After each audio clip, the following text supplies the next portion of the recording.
class. This is your week 2 lecture, and last one we talked about opportunity cost and we calculated it, and at the end we said that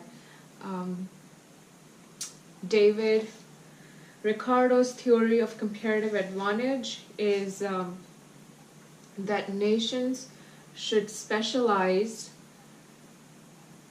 in one thing, the one they have a comparative advantage in. So again, comparative advantage is when you have a lower opportunity cost in doing something. So nations or firms or an individual should specialize in an activity or do an activity, the one they have a lower opportunity cost in, or the one they have a comparative advantage in. So again, comparative advantage is when you have a lower opportunity cost, and comparative advantage when you have a lower opportunity cost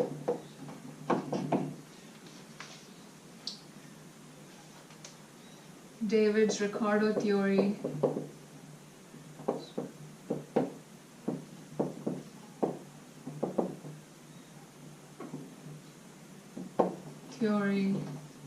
says that a firm, individual,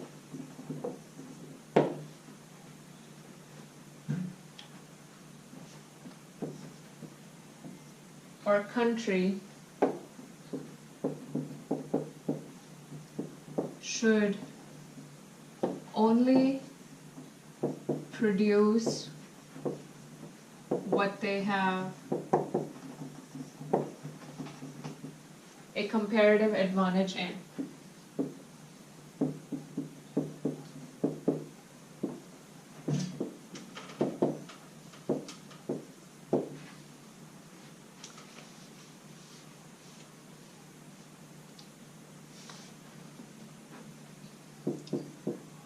Regardless of what they have an absolute advantage in.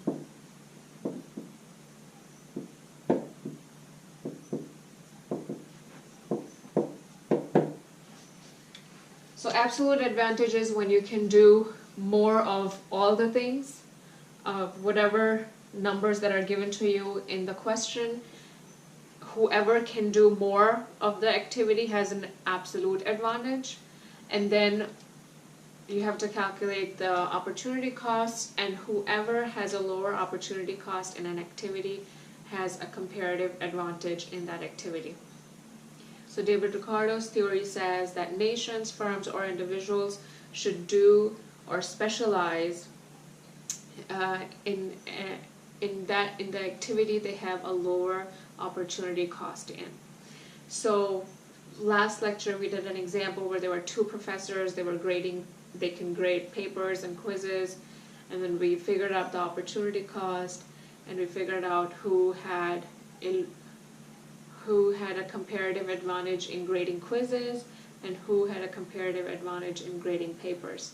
So today we're going to do a similar problem, but it won't be about individuals, it'll be about two countries, US and Mexico, and what they can produce, what they have the resources and potential to produce, and what they should produce. So according to David Ricardo's theory, they should specialize or only produce one thing, and that thing should be what they have a lower opportunity cost in, or a comparative advantage in.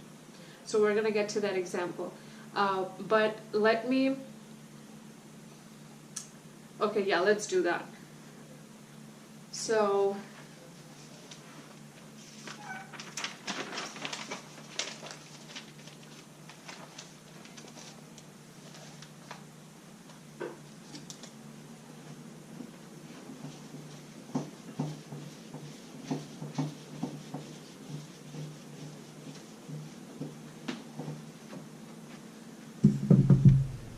So this is a comparative advantage practice problem or example, and the given information is, hold on one second, let me open the door for my cat. 1 second.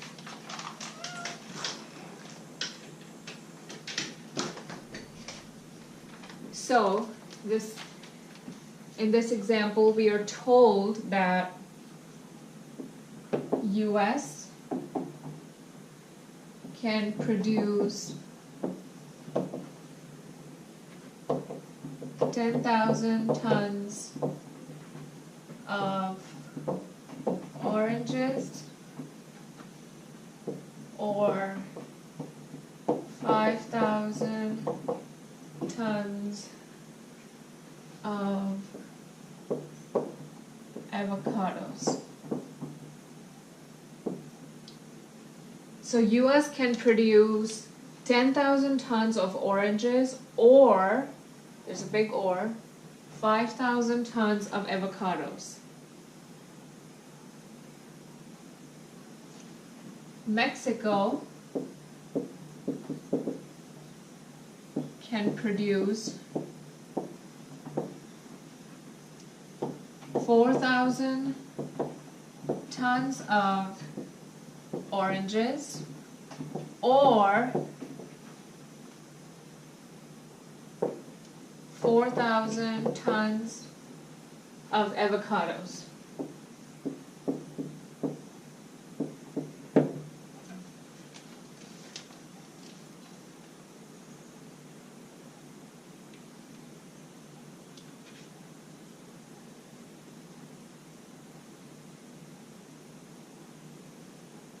So let's draw a production possibility frontier diagram for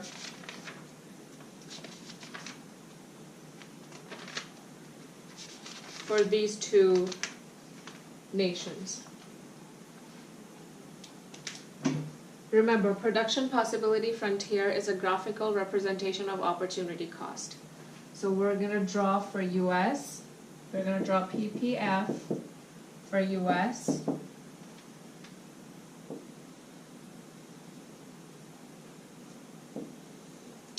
This is oranges, this is avocado. Now the maximum oranges US can grow is 10,000. The maximum avocados US can grow is 5,000.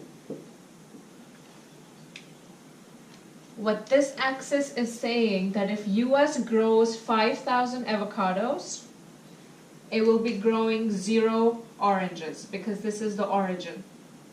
This is x-axis, this is y-axis. If US uses all its resources to grow 10,000 oranges, which is the maximum amount of oranges they can grow, if US uses all its resources to grow 10,000 oranges, it will be growing 0 avocados. Okay, so when you're given these information that they can produce 10,000 tons of oranges, that's the maximum amount of oranges they can produce with all their resources that they're given, or they can produce 5,000 tons of avocados, but they cannot do both at the same time. If they're doing 10,000 oranges, they'll have to do 0 avocados. What the production possibility frontier does is it shows different production possibilities for US. So, for example, if US was to produce 6,000 tons of oranges, this is a production possibility frontier point. If US was to produce 6,000 tons of oranges, it can only produce 2,000 tons of avocados. Now these are arbitrary numbers that are given. What PPF is production possibility frontier is a curve that tells you what are the different possibilities of production for US. So at this point on the curve, US can do 6,000 tons of oranges and 2,000 tons of avocados. At this point, they could do, let's say, 4,000 tons of oranges or 4,000 tons of avocados, that at this PPF point. So these are different production possibilities that US can do. But if US was to produce the maximum amount of oranges, it would do 10,000, but then it will be producing 0 avocados. Or if it was to produce maximum amount of avocados, 5,000 which is, it will be producing 0 oranges. So these are their maximum points, and these are their different possibilities or combinations of production of both oranges and avocados.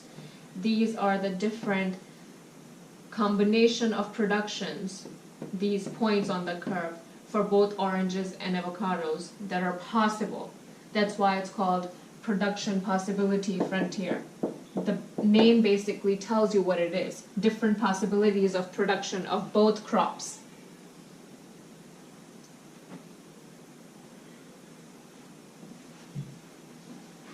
Production possibility frontier. Now let's draw the same thing for Mexico.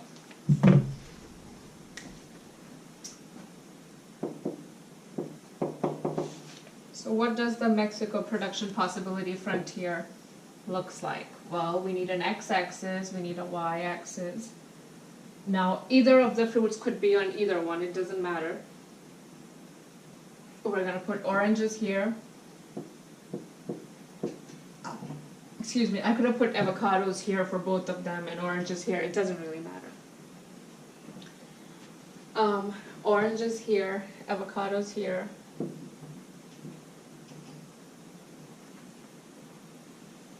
This is the PPF curve. The maximum amount of oranges they can do is 4,000. The maximum amount of avocados they can do is 4,000. So this is the maximum of oranges, avocados.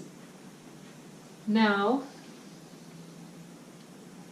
if they were to produce, these are arbitrary again, 3,500 tons of oranges,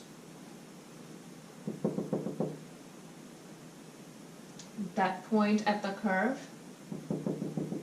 they would be producing this much of avocados, 500. Now this 3,500 and 500, I'm just making up these numbers, okay? But you get the point that on PPF curve, these are the different possibilities of production, different production possibilities of oranges and avocados. That's what this curve is made up of, these dots, different possibilities of production. And then this final, the top dot, is the maximum oranges.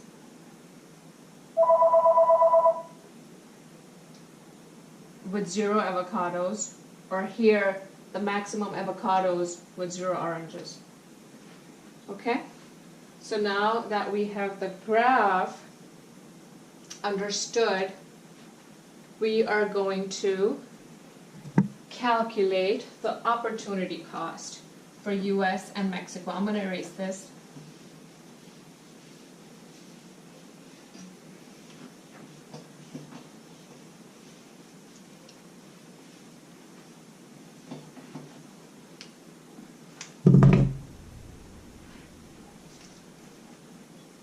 Opportunity cost. What is the opportunity cost of one of producing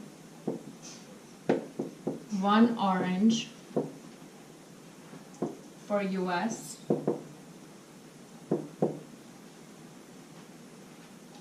opportunity cost of producing one avocado for US, opportunity cost of producing one orange for Mexico, opportunity cost of producing one avocado for Mexico.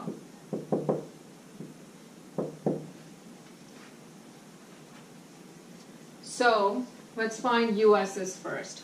So what is the opportunity cost of producing one orange for US? Well, if it's asking for orange, start with avocado numbers. So for US, the maximum amount of avocado they can produce is 5,000.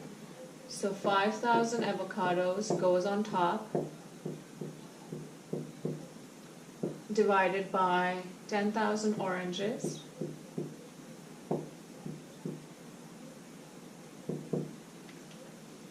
Half of avocado.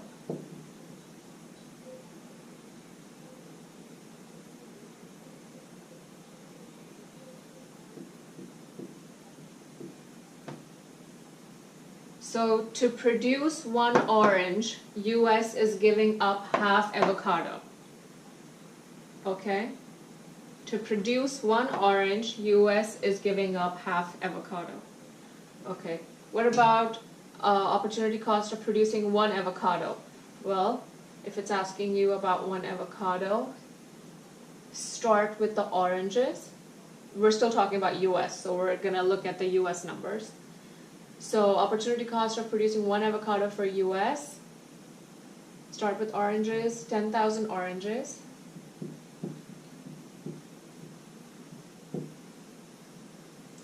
Divided by 5,000 avocados.